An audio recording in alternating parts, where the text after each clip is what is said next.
Hello everyone, তো তোমরা সবাই কেমন আছো? তো দেখো আজকে আমি বানাচ্ছি মসুর ডাল দিয়ে ডাল পুরি। তার জন্য আমি এখানে গ্যাসে বসিয়ে দিয়েছি ডাল সিদ্ধ করতে। তারপরে এই যে দেখো মশলা রেডি করে নিচ্ছি, কারণ আমি ডাল পুরির জন্য পেঁয়াজ, আদা, রসুন, মসুর ডাল তো ওই জন্য সব কিছু দিয়ে একটা পুর রেডি করতে হবে। তো দেখো এখানে আমি ময়দাও অনেকক্ষণ আগে মেখে গুচি কেটে নিয়েছি। তারপরে এই দেখো আমার পুরো রেডি, ঠান্ডা করে নিয়েছি।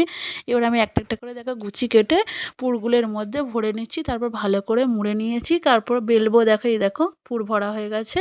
তারপরে এখানে আমি আটা দিয়ে বেলছি, কারণ তোমার তেল দিয়ে বেললে ফেটে যাবে, ওই জন্য দেখো তেল গরম করে এখানে ছেড়েও দিয়েছি। ডাল পুরিটা দেখো কত সুন্দর ফুলে উঠেছে, তো খুব সুন্দর হচ্ছে, ফেটে যায়নি কেউ বেলার সময়। আমি আস্তে আস্তে ধরে ধরেই বেলেছি।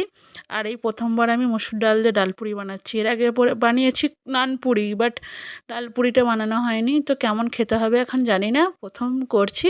তো দেখো কত সুন্দর ফুলেছে, দেখো এরম করে করে আমি একটা একটা করে ভেজে নিচ্ছি।